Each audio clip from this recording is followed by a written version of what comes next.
هاد الايام الاخرى قلبوها صباط خوتنا السلفيين مع الاخ مروان المحرزي، وهاجموه بشراسة فقط حيت احتكم المنطق والعقل السليم ديال الانسان سوي فيما يخص الزواج ديال البنات الصغار. لاي انسان سوي كان غادي يدير نفس الحاجه. نشوفوا الفيديو الاخير اللي لاح. صراحه ما كنتش كنتخيل غيدوز هذا الاسبوع هذا وانا كندابز مع بنادم في السوشيال ميديا على ان الاطفال خاص يبعدوا عليهم وما يقربوش ليهم، وان الزواج منهم جريمه في حق الطفوله وفي حق الانسانيه. خونا في هاد اللقطه كيدوي على الطاقه على الجماع هي المعيار وماشي الحيض. لا، ماشي معيار. المعيار ماشي هو البلوغ، المعيار هو الطاقه للجماع. السؤال اللي كيطرح راسو هو شكون هاد السيد اللي عنده السلطه باش يحدد ويحسب لينا الطاقه على الجماع؟ واش زعما داكشي غير بالشوفه وصافي، او خصنا نلجؤ لطرق علميه بحال خبره طبيه الى اخره؟ مي هاد الحاجه الاخيره مستبعده او شبه مستحيله ان بحال هاد النوع يقصدوها او يعترفوا بها اصلا، لانه هو كيدوي من منطق عقدي، حيت بالعين بنت 9 او 10 او غيرها راه غير طفله صغيره وما خصناش حتى نحاولوا، يعني غير محاولة التفكير فيها على أنها قادرة على هذا اغتصاب الطفولة اللي كيقول هاد خونا راه أمر مثير للإشمئزاز. وبالتالي هما فقط كيقصدوا طرق تقليدية بطبيعة الحال. وكنحاول ما أمكن نتخيل كيفاش حتى بهاد الشوفة مثلا يعرف واش عندها الطاقة أو لا. مي عقلي كيحبس صراحة، كيتبلونطا. النقطة الثانية كيقول خونا الزواج قبل سن الزواج، يعني هو كيعترف بعدا بلي كاين واحد السن ديال الزواج وكله إيجابي. الزواج بالنسبه للبنت اللي مازال ما وصلت لسن الزواج هذا كله ايجابي. علاش؟ نشوفوا بعض الدراسات الميدانية من الواقع المغربي. أول دراسة هي الرأي ديال المجلس الاقتصادي والاجتماعي والبيئي. العنوان ديال الدراسة هو زواج الطفلات وتأثيراته الضارة على وضعنا الاقتصادي والاجتماعي. أولا من خلال هذه الدراسة كنشوفوا أن أغلب القاصرات كيطرحوا العمر ديالهم ما بين 15 سنة أو أكثر وما بين 17 سنة ونصف. وبالتالي هنا احنا ما كندويوش على داك العمر اللي كيدوي عليه ادخلنا الحياه. ومع ذلك حسب هاد الدراسات كاين بزاف ديال المشاكل الكبيره والخطيره جدا اللي غنشوفو من بعد. تاني حاجه، المشرع هنا كيدوي على سن الرشد. علاش بالضبط هو ديك سن الرشد؟ علاش مهمه بزاف؟ كيقول لك يحل سن الرشد على الوضع القانوني اللي كيولي فيه الشخص ببلوغه قادرا ومالكا للاهليه، يعني كتمكن من اتخاذ القرارات المهمه في حياته وممارسه بعض جميع حقوقه. هو كيشكل واحد الاعتراف قانوني بقدرة الشخص على التمييز، وأهم حاجة التمييز والتمتع بحقوقه، وكذا اعترافا بقدرته على تحمل مسؤوليته عن وعي ودراية. يعني كنشوفو هنا مصطلحات مهمة جدا. التمييز، كيولي عنده التمييز، كيتمتع بحقوقه، والوعي والدراية. بالموازاة مع ذلك كيتعطى بالتنصيص القانوني على سن آلية الزواج وسن الأهلية والأهلية الجنائية والمدنية والجنسية وغيرها واحد التدبير الغاية ديالو التقييد المؤقت لمسؤولية الطفل من أجل حمايته من مخاطر الاستغلال والتلاعب والإكراه. دونك هادشي كامل دارو المشرع لأنه عارف هو بأنه الطفل كيكون عرضة للمخاطر ديال الاستغلال والتلاعب والإكراه وغيرها اللي يقدر يتعرض ليها قبل البلوغ ديالو سن الرشد. دابا ندوزو للمسألة الأخرى اللي كيقول لنا هو بأنه كاينين بزاف د الحوايج إيجابية بالنسبة للزواج الصغيرة ولا قصير إلى آخره. المهم هذه واحد الدراسة دارتها النيابة العامة، دراسة تشخيصية حول الزواج القصير. كنزلو هنا لتحت. المهم تحليل معطيات القصر بعد الزواج. أولا الوضعية الصحية، تيقولك لا شك أن للزواج المبكر آثار صحية وخيمة ظاهرة، يعني باينة على صحة القاصرات المتزوجات. داكشي علاش هاد الدراسة خصت قسما مهما منها باش توقف على هاد الآثار من خلال دراسة الأوضاع الصحية المرتبطة بالقاصرات المتزوجات والولاد ديالهم. أول إشكال كاين هو الولادة. تم البحث في عدد الولادات كل قاصر وكيفيتها، كما تم البحث في عدد حالات الإجهاض اللي تعرضت لها كل وحدة، الحالة الصحية العامة. الولادات كيجي النقطة الثانية، كيقول لك لا يخفى أن الحمل له تبعات صحية خطيرة على القاصرات المراهقات. علاش؟ لأنه مجهود كبير كتحملو الأجساد ديالهم، وبطبيعة الحال هما الأجساد ما قادرينش على داكشي، وهذا كيأثر على عملية الولادة بشكل كبير.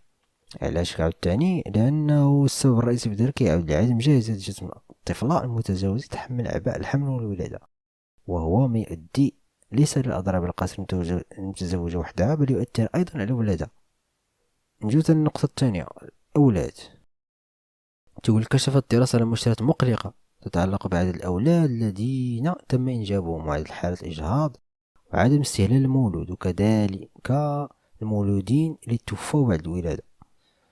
كيجيب لك هنا معطيات هاد الأولاد.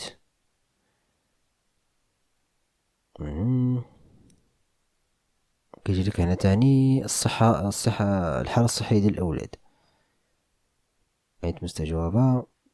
الأولاد ديالهم كيمروا بمشاكل خطيرة جدا، إعاقات جسدية، كيتوفوا بعد الولادة بواحد المدة، وحالات أخرى تعرضت فيها القصر الإجهاض وعدم استلام والدها. كيجيبلك هنا جدول كيلخص لك داكشي، حالة الأولاد المصابين بالإعاقة إلى آخره. كذلك الاستنتاجات: الزواج المبكر يترافق عادة مع الحمل والإنجاب مبكرين، وهادشي كامل عنده عامل ديال الجهل وضعف الوعي إلى آخره، والموروث الشعبي ومفهوم ديال الأسرة. المهم هادشي كامل مرتبط بعدم الوعي. الزواج والحمل مبكرين يؤدي لمخاطر صحية جمة على القاصر نفسها وعلى أولادها. الاستنتاجات ديال ديك المعطيات السابقة، وبزاف ديال القاصرات ما كيقدروش يولدوا ولادة طبيعية، داكشي علاش كيكون واجب التدخل الجراحي. عاوتاني الحالة الصحية عاوتاني ديال وقفوا على مسألة الأمراض اللي كتصابوا بها القاصرات نتيجة الزواج، يعني بعد الزواج. أقولك الإصابة بأمراض ناتجة عن تبعات الزواج، نعم لا، تقريبا 37.17%. إلى آخره من المشاكل العويصة. كاين لا إيجابي لا تحمص. شوف واحد الدراسة أخرى، أنا ممارسة ضرب الفتيات والمجتمع. المهم الدراسة ديال رأي المجلس الاقتصادي والاجتماعي البيئي. العنوان ديال الدراسة: ما العمل أمام صناعة تزويج الطفلات إلى آخره. قالك العواقب الوخيمة المحتملة على الصحة النفسية والبدنية والإيجابية. ذلك أن الأمهات اللواتي يتراوح العمر ديالهم بين 15 و 19 سنة، حنا كندويو على 15 و 19، راه ما كندويوش على دوك العمر اللي كيقولوا لينا هما. ومع ذلك كاين بزاف ديال المشاكل، فما بالك صاحبي 9 و 10. فاكين ديسكاستين اصاحبي. هما اللي كيكونوا اكثر عرضة مرتين للوفاة بسبب الحمل والولادة. بينما تعتبر وزارة الصحة حالات الحمل قبل بلوغ سن 18 بمثابة حمل ينطوي على خطورة كبيرة. هادشي تصريحات ديال وزارة الصحة. حيث 32% من القاصرات المتزوجين لديهن طفل أو أكثر، فضلا عن معدلات وفاة الأطفال حديثي الولادة كما ذكرنا قبل. والرضع هي المعدلات الأعلى، ناهيك عن أن القاصرات هم الأكثر عرضة للعنف المنزلي والزوجي والجسدي والجنسي واللفظي إلى آخره. دونك خلاصة القول كما قلت، ما كاين لا قوس قزاح، لا كلشي إيجابي، لا كلشي زين، لا والو. هادو أناس منفصلين عن الواقع، كيرفضوا يشوفوا المعطيات من داخل المجتمع. النقطة الثالثة هو كيسول على أي تقدم كيعيق زواج القاصرات. من نفس الدراسة هنايا جابت بعض الانعكاسات الاجتماعية واقتصادية للزواج المبكر على الفتيات. مهم سيكبد بناء على تقرير حول الأثر الاقتصادي للزواج القصير. الزواج المبكر سيكبد البلدان النامية آلاف المليار من الدولارات بحلول 2030، حيث منع القاصرات منع الزواج القاصرات غتكون عنده واحد اثار ايجابيه كبيره على التحصيل العلمي للفتيات ومي هادي واطفالهن في المستقبل. مي هاد البلان هادي هما ما كيعترفوش به، يقول لك اودي المراه ما عندها ما دير بشي قرايه اصلا. مساله الانجاب حتى هي تحديد النسل، يعني ما بقاش داكشي بحال القنين. يعني الوعي عنده علاقه بسميتو بنادم كيفاش كيشوف الاسره. عاوتاني الفتيات فاش كيولوا وعاو وتقراو وداكشي كيولي عندهم قدرة انهم يحصلوا على شغل، وبالتالي كتكون هنا واحد النوع من المشاركة الاقتصادية في صنع الثروة. خيري كاين كيفاق من التفاوتات بين الجنسين، وكيحول دون خروج من دائرة الفقر، وكيعرض القاصر لمشاكل كما قلنا قبل صحية كبيرة. إضافة على التأثير المباشر على القاصرين، تأثير سلبي على التنمية الاقتصادية والاجتماعية للمجتمعات، كيؤدي إلى توريث الجيل الفقر والتفاوتات بين الجنسين، كيف ينعكس اجتماع الزواج القصير وسعة النطاق إلى آخره من البلانات.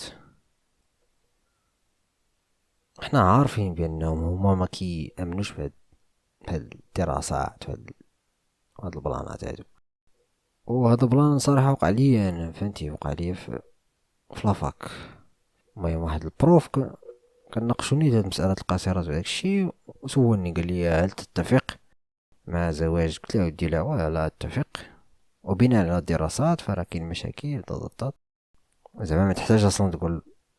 قال لي لا، هذيك دراسات مشبوهة، وزواج القاصرات ولا الصغيرة ولا مهم عنده فوائد كبيرة الى اخره بلا بلا بلا. مهم وبقيت كنشوف فيه اش تقول لي عندك ما تقول لي. وعلى فكرة هو راه ماشي زعما داك الابيرنس ديالو، داك المظهر ديالو من انه من ملتزمين ولا الحياة ولا شحال، لا هو كوستيم لعباد محسن، ولكن الدماغ داكشي اللي في الدماغ طبيرو بزاف. دابا ندوزو عند خونا اللي كيسول على المفهوم ديال البيدوفيليا. لا هذه ماشي بيدوفيليا. شنو هي البيدوفيليا عندك؟ نمشيو نشوفو هاد الدليل التشخيصي او الاحصائي ديال الاضطرابات النفسيه اش كيقول. Diagnostic and Statistical Manual of Mental Disorder. نمشيو للصفحة 997 على ما اعتقد 697 ماشي 997. Pedophilic Disorder هنا التشخيص كيحددوه في 3 نقط. النقطة الأولى كيقول ليك على مدار فترة ما كتقلش على 6 شهور بشكل متكرر كتظهر خيالات مثيرة جنسيا ودوافع أو حوافز جنسية أو سلوكيات كتضمن نشاط جنسي مع طفل أو أطفال في مرحلة ما قبل البلوغ، يعني عموما 13 عام قل. يعني هنا بحال كيفرقوا بجوج بين جوج أطراف، يعني داك اللي كيتخيل أنه كيدير مع الأطفال، وكاين الاخر اللي كيرياكتي بناء على داك الاورجز، يعني كيدير فعل. كاين اللي كيتخيل وما كيديرش، وكاين اللي كيتخيل وكيدير. النقطة الثانية اللي كيدوي عليها هو الشخص او الفرد كيتصرف بناء على هاد الدوافع الجنسية او ان هاد الحوافز او هاد التخيلات الجنسية كتسبب عدم الارتياح او ضائقة ملحوظة او صعوبة في التعامل مع الاخرين. وهنا على ما اعتقد يقصدوا فهمتي فاش كيكون الشخص ما بين الاطفال ممكن تبان شي حاجه ماشي هي هذيك. النقطه الثالثه هو الشخص اللي كيبلغ على الاقل 16 عام او كبر عند كبر ب5 سنين من داك الطفل او الاطفال اللي كاينين في الكاتيجوري الاولى، يعني 13 عام او اقل. من جهة أخرى هو كيسول على المفهوم ديال الطفل. لا الطفل شكون هو الطفل؟ عرف لي الطفل عندك. بالنسبة للاتفاقات الدولية لحقوق الطفل كتعرف الطفل هو كل إنسان متزاوج 18 سنة ومبلغ سن الرشد قبل ذلك بموجب القانون المنطبق عليه. وفي المغرب كيتحدد سن الرشد في 18 سنة، وبالتالي كيترتب على الاعتبارات أن الطفل ماشي مؤهل لإعطاء موافقته الحرة والكاملة. مي عاوتاني كما قلت قبل هما ما كيامنوش بهاد التعريف وهاد التخربيق هذا. الاشكال في التعريف اللي عطاه هو البيدوفيليا هي ان مرض اشتهاء الاطفال، اما يكون تزوج او لا يتزوج، غير حيت هو عنده داك السند الديني فهو كيعتبر بانه ليس فعلا بيدوفيليا. كما شفنا قبل راه الطفلات فين 9 و10 وباغي انك دير معها تمارس معها، يعني هو يعتبر فعلا بيدوفيليا. راه إن فوا انك كتفكر انك باغي تناس مع الطفله، فراه هو نوع من البيدوفيليا، حيت كاين دي بيدوفيل كما قلت قبيله عندهم الرغبه في اشتهاء الاطفال، مي ما كيرياكتوش بناء على دوك الارجز او الرغبات، يعني كيقدروا يحبسوا او يتحكموا في الرسوم. وهادو صراحه بين قوسين خصهم ميداليات ذهبيه ولا شحال. مي كاين النوع الاخر اللي ما كيستطيعش يتحكم في ذاته، واعتقد ان هاد النوع اللي بلانا به الله اللي كينتموا ليه هاد النوع الاخير كيدلحوا على في الموروث الديني داكشي اللي فيه او اللي كيزكي رغباتهم المرضيه باش يطبقوه، يعني دازوا المرحله باغيين يطبقوا. من الاسف عندهم كامل الحريه باش يحاولوا يديروا ذلك، لانهم لاقين ديك الثقبه في الموروث الديني، خصوصا فاش كتجي للدين كلشي كيرجع للور. مي كيبان ليا بلي الكثير اللي كاع كيدعموا هاد خوتنا راه ربما كيقولوا انا ما عنديش اختي او بنتي عندها 9 او 10، علاش غادي نتسوق؟ المهم انا راه كندعم شريعه الله على حد تفكيره. وكاين اللي بالفعل عنده ايمان اعمى بهاد الامور وما كيقدرش يفكر في مساله السياقات، وربما خصنا نديرو قراءه جديده لداك الموروث باش يتماشى مع العصر ديالنا، وبلي داكشي دخيل او داخلين فيه عادات وتقاليد ديال دوك الناس في ديك الوقت وبزاف ديال الامور. وكاين عاود تاني اللي منخرط في هذا النقاش وكيدافع على هاد خوتنا وكيدير داك الدفاع ديالو كنوع من سكوك الغفران بحال هاد خونا هذا، يعني كيقول سيدي ربي شوف انا راه معاك غير الله يهدينا، وخا هو كيديرهم ب16. المهم نزعلك هاد الحزق ديالهم. من جهه اخرى داك الايغو اللي عندهم ديما كيشوفوا ريوسهم هما اللي فاهمين الدين فقط، وكاع الاخرين ما فاهمين والو وهما على ضلال. وهذا الاسلام اللي قاع عليه بواتنا ومواتنا ماشي هو الاسلام الصح.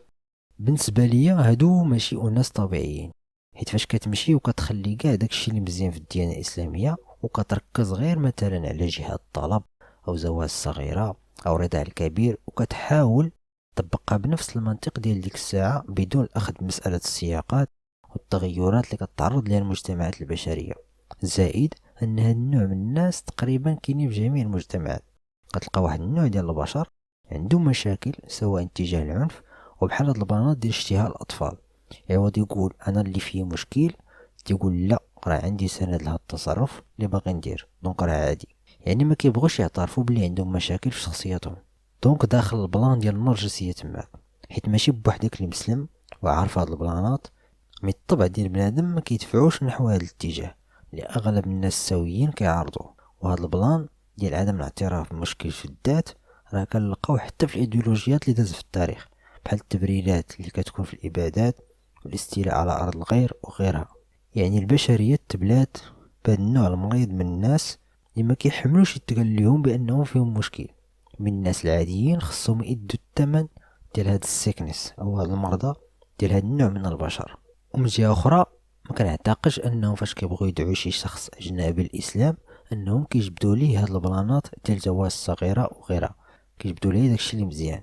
دونك علاش كيبقاو يجبدوا هادشي كل مره؟ هذا واحد البوست لقيته في يوتيوب، وشوف بنادم كيفاش كي كومونتاري. المهم البوست هو هذا، واحد خونا له كيهضر على 8 years old child bride dies from internal bleeding after her wedding night. المهم هاد خونا ديال الزواج ديال الصغار. بغض النظر على هاد البوست واش يقدر يكون سميتو التصاور يكون حقيقيين ولا مش حقيقيين، مش خصك تشوف الكومنتير ديال بنادم. remember شو هادشي اللي باغيين ينشروا لينا في بلداننا، يعني كيهضروا هاد المراكن على زعما داك التيار ديال المسلمين اللي كيجيو تما هما راه تهديد بالنسبه ليهم. حنا راه ماشي عنصريين زعما حنا راه باغيين ثقافتنا، وماشي اي ثقافه خصها تكون موجوده. يعني ترامب 2024 زيد هنا عاوتاني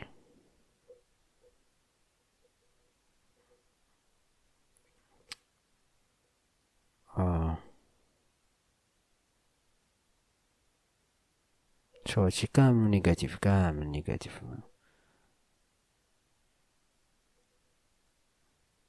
هنا قالك her parents are equally guilty، واتفق معاه. حتى الاباء هما سميتو كيتحملوا كامل المسؤوليه داكشي اللي كيديروا ولادهم. زيد باش تعرف بان هاد الناس راه ماشي كيزينوا الاسلام، الدين الاسلامي زعما فاش كيجبدوا هاد المواضيع، فهمو بالعكس راه كتكفر عليك بنادم، وكتلقى بنادم وكتخلي البنادم من يدوز ليك. شوف بحال انا دابا he's following the teachings of his prophet. It's goddamn brutal. شو بنادم انا كامل كافر على هادشي. شو انا دابا كحشر هضرة religion of peace. المهم هادشي it's very sad. دابا علاش هما دابا كيكونوا كافرين على الاجانب وسميتو كيديروا الساركازم تاع هادوك المصطلحات بحال الاسلاموفوبيا وداكشي. دونك الخلاصه هو ان الناس هادو اللي كيجبدوا هاد المواضيع هادو راه ما كينفعوا بها حتى شي حاجه، بالعكس فهم كيضروا السمعه ديال الدين الاسلاميه، وكيضروا السمعه ديال الاجانب الى اخره. دابا نحاولوا نشوفوا بعض التوصيات اللي دارتها النيابه العامه في ديك الدراسه التشخيصيه حول الزواج القصير، مهم على مستوى التغيير ديال العقليات والموروث الثقافي. هنا كيقول لك خصو يداروا برامج فعليه زعما لمواجهه هذا القبول الثقافي والاجتماعي الواسع النطاق لممارسه الزواج القصير الى اخره، والتحسيس. هاد النقطه الثانيه اللي مهمه جدا هي تدخل وزاره الاوقاف والشؤون الاسلاميه، تجنيد المرشدات والمرشدين الدينيين. هنا كيدويو على المسألة ديال دورهم في التأثير على الرأي العام الشعبي عبر الخطاب الديني وسطي ومعتدل، وتغيير الأفكار المشجعة عليهم. هنا مهم كيقصدو داك الفكر المتشدد اللي كيحاول أنه يجيب دوك النصوص ويطبقهم بشكل حرفي دون الأخذ بمسألة السياقات. هنا الدعم ديال الجمعيات العمل في الميدان، تخصيص برامج في الإعلام العمومي هذه مهمة، تعزيز دور الرجال ونساء التعليم هذه مهمة جدا، الرفع من الوعي الصحي بشكل ملائم. دونك فاش كنجيو نشوفو هاد النقط كاملين يعني خص الدولة تكون حقيقة سميتو تحاول انها تصنع واحد النوع من الوعي عند الناس، لان الوعي راه مهم جدا. وبالتالي باش تصنع الوعي خصك تصنع الانسان، والانسان باش تصنعو خصك دير تعليم مزيان، تعليم حقيقي جدا. يعني الدولة راه عارفة هادشي كاينين مشاكل، وبالتالي راه كاينين مجهودات، مي خاص مازال الكثير من العمل. عاوتاني على مستوى السياسة العامة، هنا بحال هنا راه اعتماد سرجة متكامل واضحة المعالم، محاربة الزواج انسجام مع الغايات المشرعة ديال 18 سنة، وتماشي مع الاتفاقات الدولية والتوصيات الأممية ذات الصلة بالموضوع. واحد السياسة شاملة ومنسقة، كافة الإشراك ديال كافة الجهات الحكومية والمؤسسات الرسمية. هنا تنزيل ورش النموذج النموي. شي فاش كنشوفو هاد المشكل هو مترابط، هاد الفوارق، إلغاء الفوارق المجالية هو راه كيساهم في هاد الممارسة، حيت كاينين بعض المناطق اللي عندهم هادشي متأصل في سلوكاتهم وكيعتبروا عادي جدا. هنا السياسة العمومية، تعزيز فرص التمكين الاقتصادي للمرأة والفتاة عموما، هذه هي مهمة جدا. توفير الموارد المالية والدعم الكافي لبرامج الجمعية التصدي لممارسة الزواج القصيرين إلى آخره. إلزامية التعليم الأساسي كحد أدنى لضمان التدريس، هذه مهمة جدا. خص الفتاة على تعليم عالي الجودة، هادشي ديال تعليم المرأة هادشي المهم الحياة، هادشي راه ضدو، ما عندهمش السوق. المهم هي بحال شي قلنا خصها تكون توفير فرص خاصة للدعم الاقتصادي إلى آخره من عاد على مستوى الإجراءات القضائية مهم جدا. هنا ضرورة اعتماد حد أدنى توافقي لسن الزواج القصير في انتظار اتخاذ اعتبار للطابع السني للزواج. اعتماد الخبرة الطبية والبحث بحال هاد المسألة هادي في ديك المادة 21 الفقرة الثانية. المشرع كيجعل هاد الخبرة الطبية والبحث الاجتماعي هما اختياريين ماشي إلزاميين بحال الاستماع الأبوي القصير، وهذه من الأشياء التي يعاب عليها الناس اللي مهتمين بالقانون. مساعدة الاجتماعات والتفريعات الكافية مساعدة الاجتماعيات والمحاكم، تهدي من الإشكالات، الاختصاص المكاني إلى آخره، وبرامج التكوين. وخص يكون برامج ديال التكوين زعما مستمرين، شرك الأطباء تا هما في هادشي، تفعيل التدابير الزجرية متعلقة بالإكراه على الزواج. بحال هنايا بعض المرات الأب كيكون سميتو كلامو هو الآخر، إلا ما مشاتش راه التأكد من كون الزواج ليس سببا في مغادرة قصير الدراسة إلى آخره. هنا على مستوى التشريع، هنا بحال هنا جعل اختصاص فزواج القاسم ماشي قاضي، يكون القاضي الجماعي، يكون القضاء الجماعي ماشي قضاء الفردي.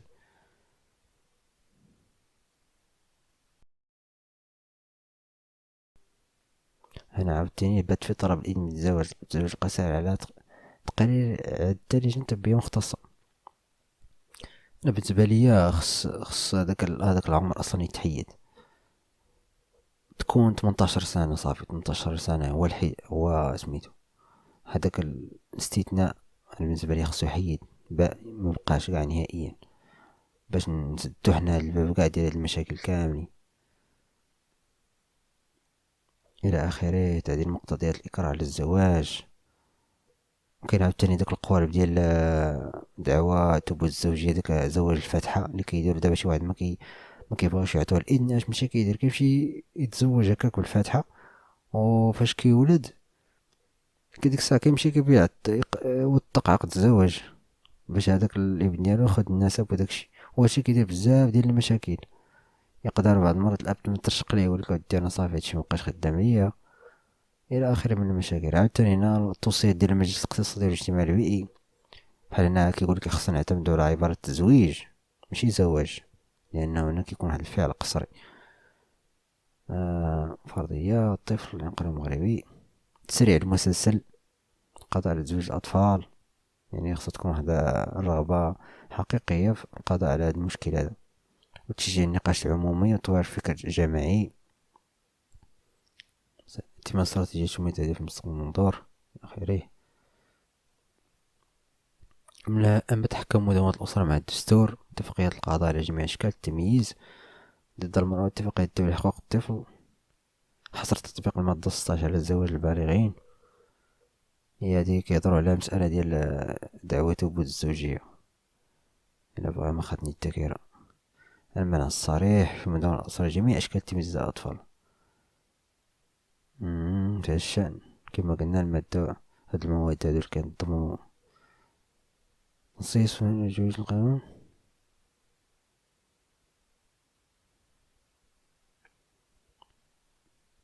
يعني معاقبة شديدة لكل أشكال الضغط على الطفل وتضليله مع القانون إثبات النسب الشرعي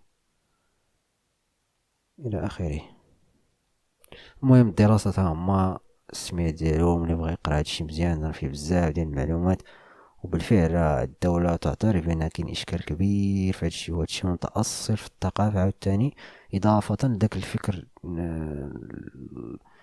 سميتو المتحجر اللي كيبغي يطبق هادوك النصوص كما هي.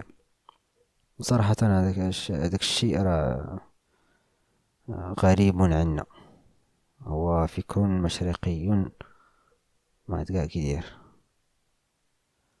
الى اخره.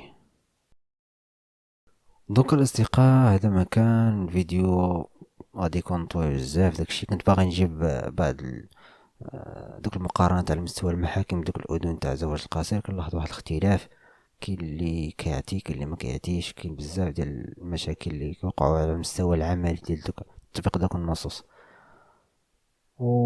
المهم نتمناو هادشي واحد النهار يتغير، حيت ما نبقاوش كاع نذكرو، حيت انك تجمع جوج كلمات صغيرة او قصيرة وزواج في نفس الجملة، هذا راه يعتبر فعلا اجراميا.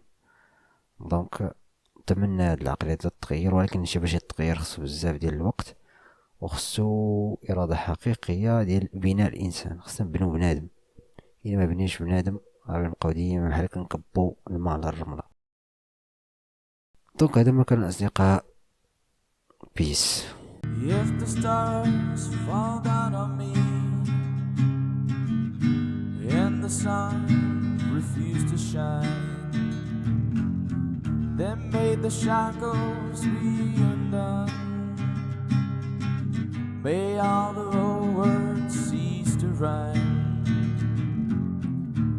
If the sky turn into stone, it will matter not at all. For there is no heaven in the sky. Hell does not wait for our downfall.